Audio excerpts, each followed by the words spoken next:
Well, hi, I'm Finn. Oh, sorry. Hello, I'm Robert. Today we're going to talk about. Trains. You nailed that. Professional. Okay. We got past the intro. Yay. Actually, we got to get that intro one more No time. way.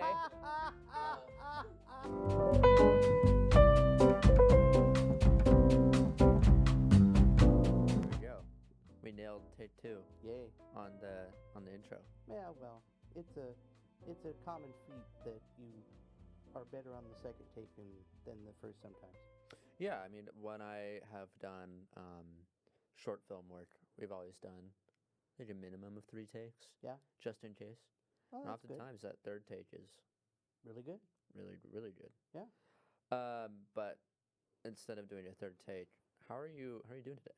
I'm fine, this thank Thursday. you. It's getting near, close to beginning of school. I've heard the buses are starting to fill up. That's always a sign. It's kind of like swallows returning to Capistrano when the students come back to Bellingham. It's a slow trickle. Mhm. You heard that from me, actually. Oh, well, I Um, wasn't going to out you. I was giving you an opportunity, which you just did. There's a slow Take trickle. ownership. I've been on campus throughout the summer working, and I take the bus, and it's been very nice in the morning. I'm off. Sometimes I'm the only person on the bus at 8:40 or not 8:40 no 8:40 in the morning, and I have it to myself, and we pass by every stop, and I'm to campus in like 3 minutes. And I've seen over the last week or two other people on my bus. Indeed. Well, It's this yeah, I'm sad to say it's only going to get worse as it gets closer to September 25th or 4th or whatever day is the major fun day of school. um, has it been a productive? So you work here. You work at Western. I'm the manager of video services. This September, I'll be entering my 19th year of working here. Wow. Yeah. How has year 18 gone? Pretty Productive? good. It's been very productive, and certainly I get to work with students that are always on the go and doing interesting things, and so that's always a challenge, but it's a fun challenge.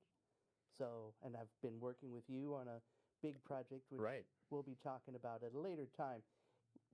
It's fair for the professor to give the official public acknowledgement of the project Right. out, but at least for right now, we could just say big things are coming. Yes, big things. Um, and kind of buried the lead a little bit, but you're my boss, or one of my bosses. Well, yeah, Ish. actually. I mean, insofar as you've been helping me and I tell you what to do and you do it, I mean, that seems And like. then I get paid. Oh, yeah, no, that's right. Capitalism. I forgot about that part. No, we work for the state. It's okay. Yeah. Um, but we're not here to talk about video services as much as we both No, love our work. no. We're here to talk about trains. Yes. Which, for anyone who knows you, it's readily apparent. Oh, God. I This- am such a train nerd. I this interest. seriously am. Many people have asked me, how long have I been interested in trains? And I got to say, from like day one. There's a family photo album with a picture of me in it from, like, I don't know, 1.5 at the most, maybe 1. And I'm in my grandfather's arms and I'm in front of a train and I'm just having a happy, happy smile. And I just had my first train ride around Knott's Berry Farm. And so that's when, at least as far as I could tell, that's when it started. I also have been into train. Not, I don't have the level of knowledge that you have, but I've always been a train fan. I was really into Thomas the Tank Engine when I was little. But I remember my first train ride actually was at the, is it called the Watcom Railway? It's the railway that's it's no longer operating, or it's kind of dormant. But there's a rode on a diesel, well, in a coach carried by a diesel train, way back in 2006. I'm assuming you visited that railroad. It's I mean, to be honest, the railroad has a long story of trying to make a go of it as a tourist attraction and quasi museum. Um, I've always wanted to do a film out there of some sort, and I just haven't pulled off the right script or the right combination of circumstances. But yeah, it's a great location. Yeah, it's kind of. I mean, I haven't been out. I've seen pictures. I haven't been out there since then, Mm-hmm. but I've seen plenty of pictures. Cascadia Daily News actually did a big Mm-hmm. Mm-hmm. article on it, and it's like this. It's in the woods. It's kind of this magical It's very place. remote. It's somewhat rural. You could still, you know, get that sense of old time history there, Right. as opposed to modern day downtown Bellingham, for example, or Right. any other big city. But of course, trains. Bellingham and trains actually have a very long and, Mm-hmm. I guess, integrated history. I mean, of course, there's Mm-hmm. still a train line that goes through here for freight and for Amtrak and stuff. But Mm-hmm. I mean, We there's used to have four. there There were used four. to be four different railroads that served Bellingham at one time. Well, so I know of the I don't know the name of the railroad, but I know that there was a railroad along the what is now the railroad trail. Mm-hmm.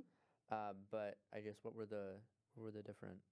Well, there was the Great Northern Mm-hmm. and the Northern Pacific, which had two separate companies, but they were sort of owned by the same individual.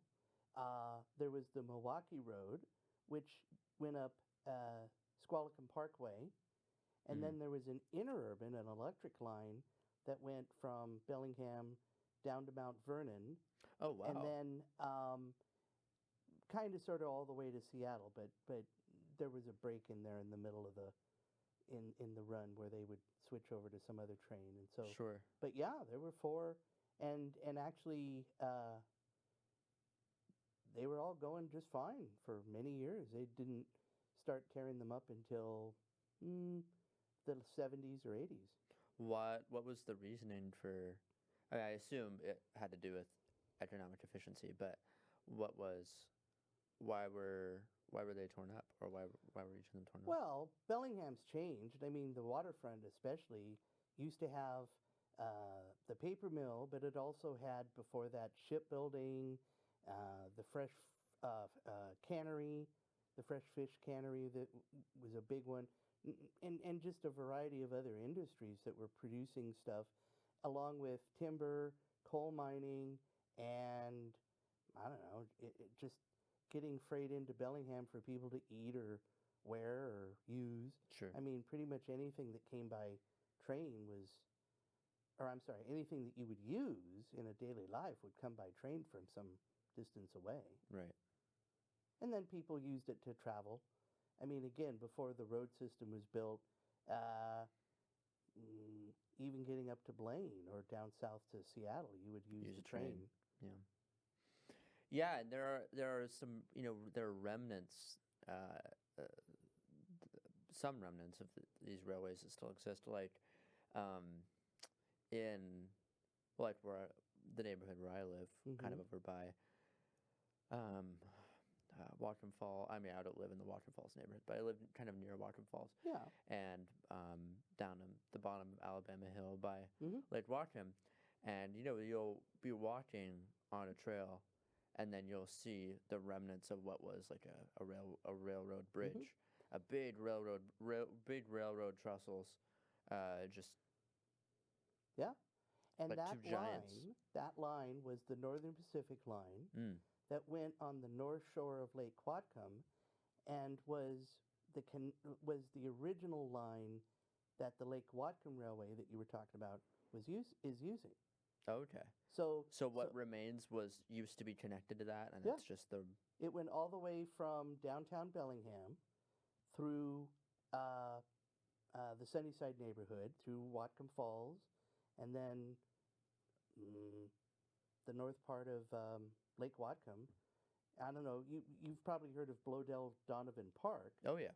Well, all the time. that was a huge lumber mill and cement plant.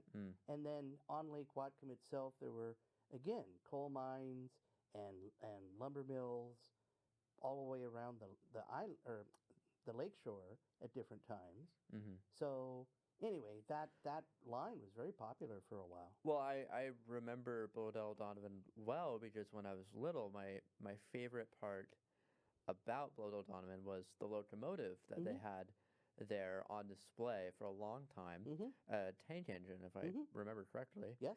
And I assume that used to service that railroad.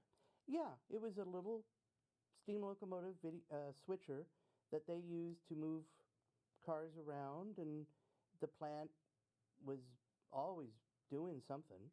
And sure enough, when the plant was torn down and they built a park, then they left the locomotive as a sort of symbol.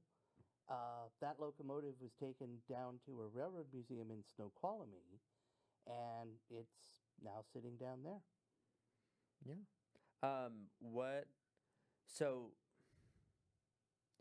in terms of railway preservation, or not necessarily the preservation of the railway, but that history being preserved, whether it's locomotives, individual railways, artifacts from whatever. I know that there is kind of a simmering, long time effort to get the South Whatcom Railway running again. If you want to learn more about that, definitely I would go read the Cascadia article.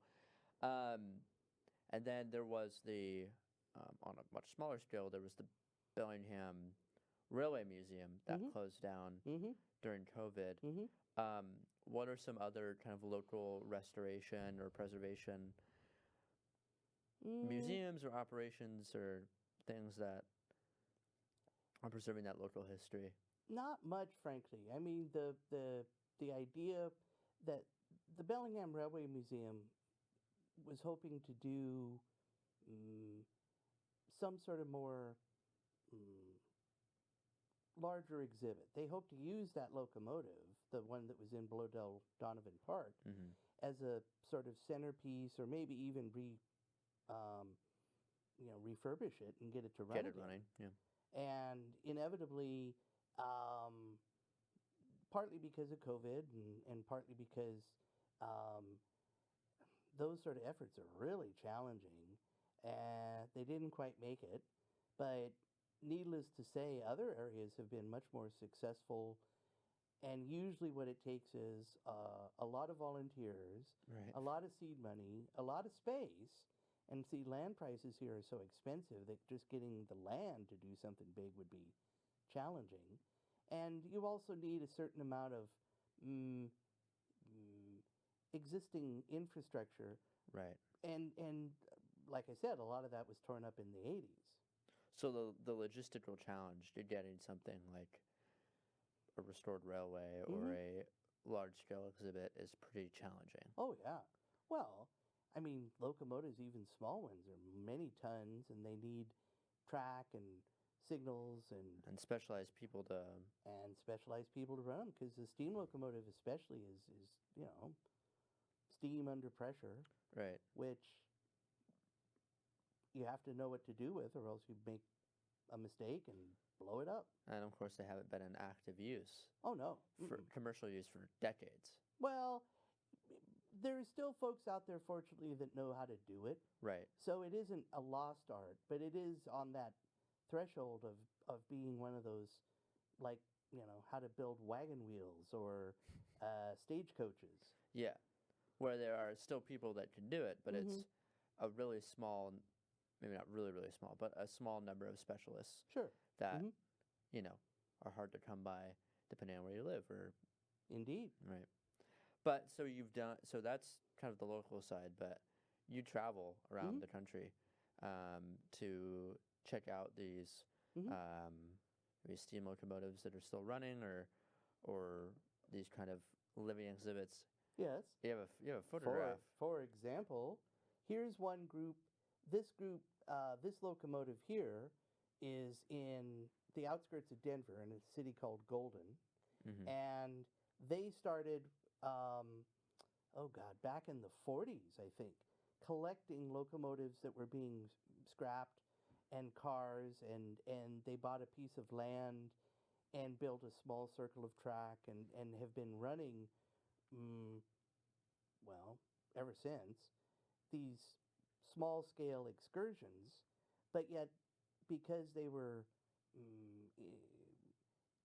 in the right place at the right time, a lot of this stuff was very nearby, and so when they needed it, they just had to move at a small distance, and they built themselves quite a collection. And so this photo that I took last February, this is just one of the several locomotives they have that still run. And this particular one was built in 1927, I believe. Wow. Yeah, so for something like that, to be still able to run and look reasonably the same as it used to, it's kind of like Jurassic Park in real life. You see Right. these real life things that are chugging around doing stuff after 100 or more years of just sitting around. Right, and not just that, but that obviously we still have trains, but the trains that are in active use Mm-hmm. are diesel or electric. Mm-hmm. They're not steam trains, and Mm-mm.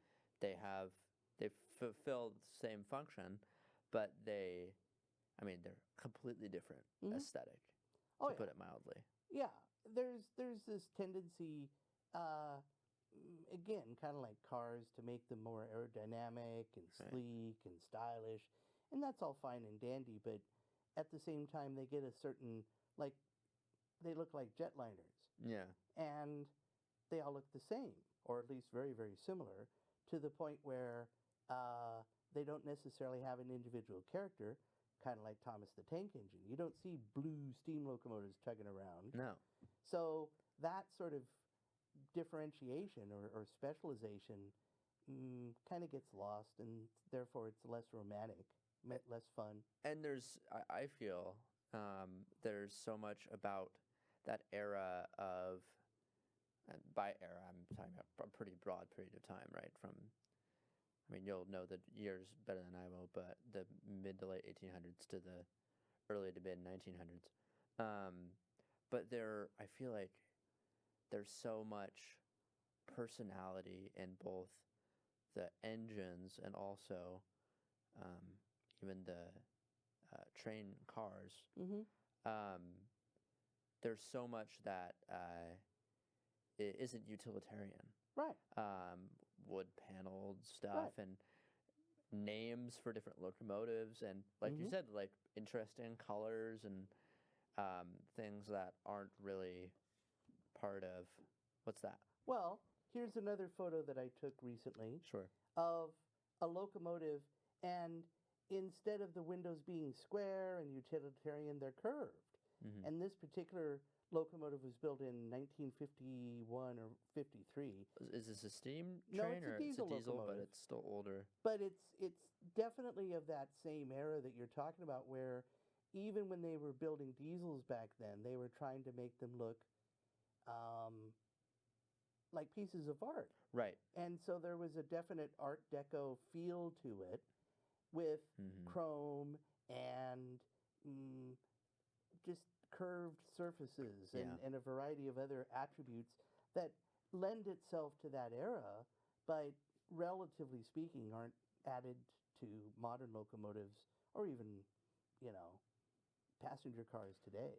That's interesting you say that, because I think in thinking about talking about this topic, and kind of maybe subconsciously but coincidentally,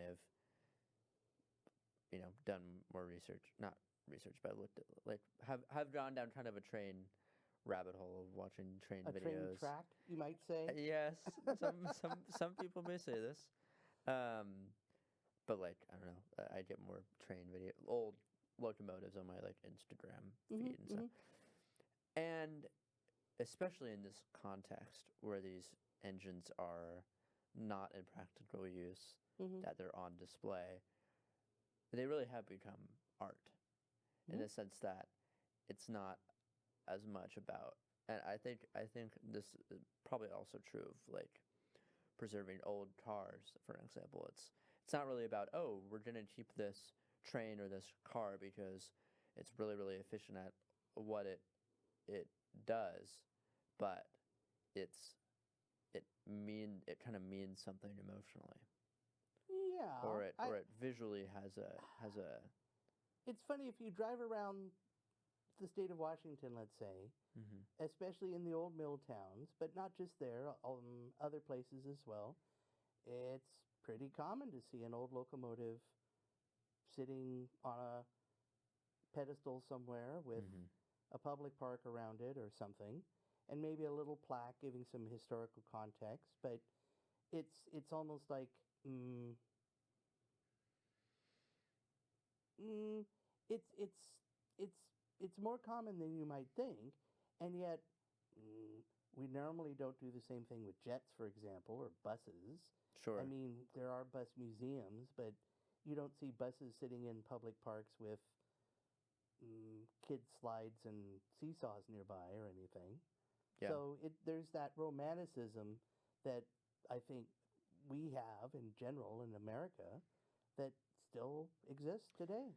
Yeah, and I mean these trains, visually, it feels like they have a lot of personality, or there's a.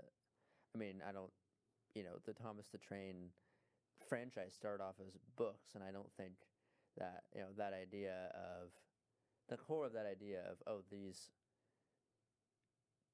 inanimate objects still have a sort of vibe.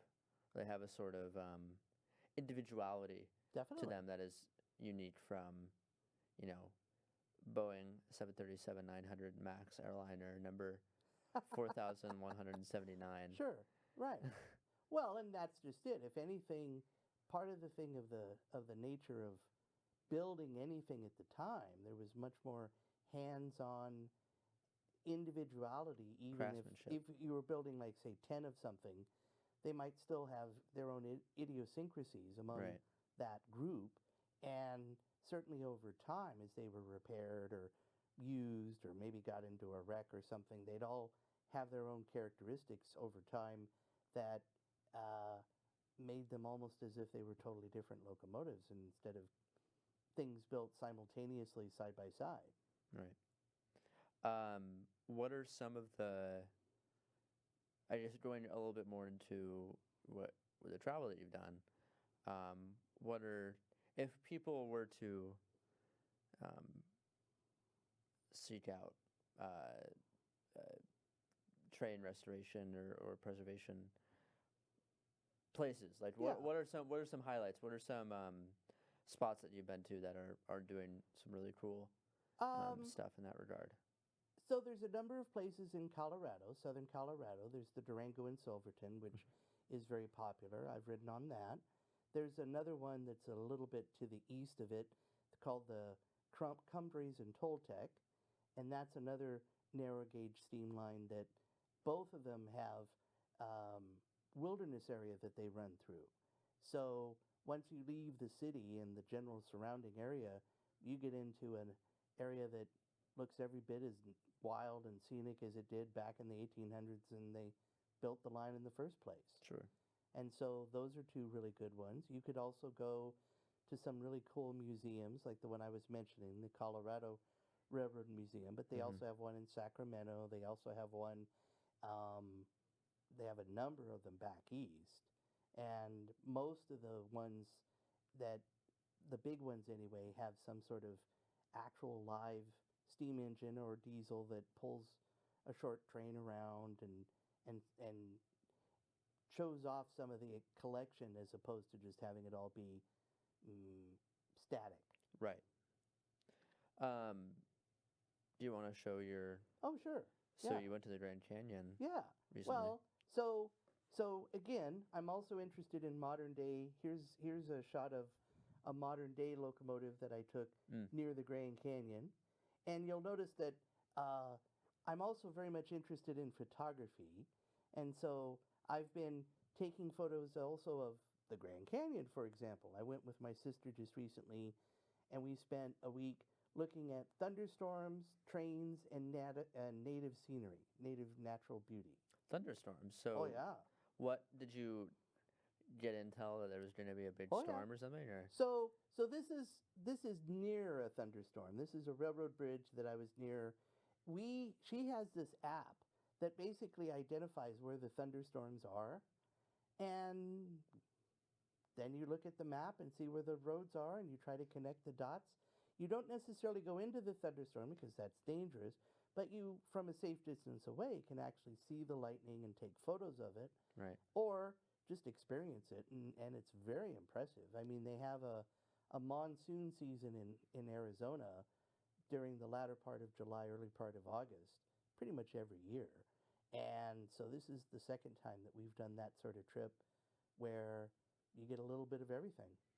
We had a pretty big thunderstorm here last week. I slept right through it. My sister, when she hears this, is going to scream at the phone or the TV or whatever she's watching this on, because I slept right through it. I woke up the next morning, I was like, oh, I missed it. It was, I saw somewhere it was the biggest thunderstorm in this part of the world Yeah, for I know. the Thank last you, 5 rubbing years. it in, blah, blah, blah. Yeah. Lightning strikes every 30 seconds, Robert. Well, I got video of the last big one that came through, so I at least got to see that Okay, one. all right. But generally speaking, no. This one just was, when I sleep, it takes a lot to wake me up. So I was out. I actually also mostly slept through it. I was Yeah. like awake at the very beginning. I was Okay. gonna Go to bed. But thunderstorms are cool. Oh yeah, very much Yeah. so. And again, very photogenic. Right. Photo, you to see thousands and thousands of volts zipping across the sky is just amazing. And to capture that moment. Mm-hmm. Well, maybe one more question before we wrap up. I've heard talk that there's going to be high-speed rail in between, I think is it Bellingham in LA or like Vancouver in LA? Depends. There are different plans, but yeah, I've heard that too. By 2050 or Mm, before 2050 or Sure. start building in 2050. I don't know. I mean, I have to say I'm a bit jaded because when I lived down in Eugene, Oregon, there were talks about that even then back in the 90s. Right. And the idea was linking either Eugene to Vancouver, BC, or Portland to Vancouver, BC, or Portland to Seattle, or something. And usually, then there's three big problems. The first one is land. Where are you going to put it? The second one is whomever happens to be there already is not going to want a train coming into their new backyard or whatever. Super fast. Oh, it doesn't matter. Slow, fast, doesn't matter. But seriously, the challenge would be finding the land, getting the buy-in from the people that the train goes by, and then paying for it. And So you'd have to build a whole new. You wouldn't be able Oh, to yeah. just upgrade the. I'm showing my ignorance here, no, but you have to build a whole new deal. essentially, yeah. Which they have done in other parts of the world, and to some extent here in America, but it's very rare. I mean, most of the rest of the world is much more densely populated, and so Right. they can, justify spending big coin on a train. We're not as densely populated, plus we also have a tendency to build freeways. And so they want to build more freeway lanes versus building train tracks, which I think is kind of silly, not just because I like trains, but because there's an upper limit to the number of freeway lanes you can have too. Mm-hmm. And insofar as, especially a train track that didn't have to compete with freight railroads, because that's part of the problem now. The train, whatever train you use to get to Seattle or Chicago or anywhere, Amtrak. is also using the same line as the freight trains. So Oh. there's all this extra scheduling traffic that you have to deal with, and it just makes it more difficult to have High speed. high speed or even just more frequent train service. So it's a very useful thing to think of, but I'm slightly jaundiced because I've heard these sort of proposals for many years, and so far, not much has happened. So I'm a supporter, but I'll be much more of a supporter when they actually turn a shovel of dirt and start building it. Right. And until then, we got Amtrak. Well, we got Amtrak, and actually the Seattle area's got the the Sounder, the light rail, which they're extending. They are extending the light rail up and down the I-5 corridor. Oh. Oh yeah, the light rail. So how far up will it go? Not to here. No. The light rail. I think it's going to go from Tacoma to Linwood. Let's say. Okay, that's about. I don't know what their overall plan is, but they're at Northgate now, so you could drive down drive down to Seattle, get off at Northgate, park your car, and then go all the way down to SeaTac, or further, and so it's much more user friendly. Plus, they also have a streetcar system there, so Seattle, like a number of other cities, has a multifaceted system, including Right. buses and taxis and all the other stuff that they would normally have. Right. All right. Well, before we actually end for real, Yes, what are you looking forward to? in general. We've been over this. It could be in general. It could be something in the world. It could be Okay, something that we talked about. Okay, all right. Wow. Well, I would love to see high-speed rail connect us to, Seattle or somewhere. It's funny because we used to have it with the interurban system, but that quit in the 30s. So it would be nice to return to that and be able to have an easy, frequent service to Seattle instead of having to drive a car. Return to 1930s Basically. level efficiency. Yeah, yeah. You can't believe how many cities had really useful transit systems and then lost them and are now rebuilding them from scratch. I mean, LA is a great example. They got rid of all of their light rail, heavy rail, Is and that then just- rebuilt it from scratch starting in the 90s. Thanks to cars. Thanks to cars. Yay. Yay, cars. Not that cars are bad, but still, it's tough to put all your eggs in one basket and call it good. Yeah. Especially when it turns out it's causing environmental disaster. Oh, environmental disaster and the traffic. Oh my God, the traffic and people getting frustrated and everything. And so you need options or else things just stop. Well, on that sunny note, Oh, yes. Well, let's just stop. stop or more trains? Oh, well, actually, more trains for me, but you could stop. Okay. Okay. Thank you for coming on, Robert. Well, thank you very much, Finn, for letting me be a part of this. By the way, what do we call this show? I don't.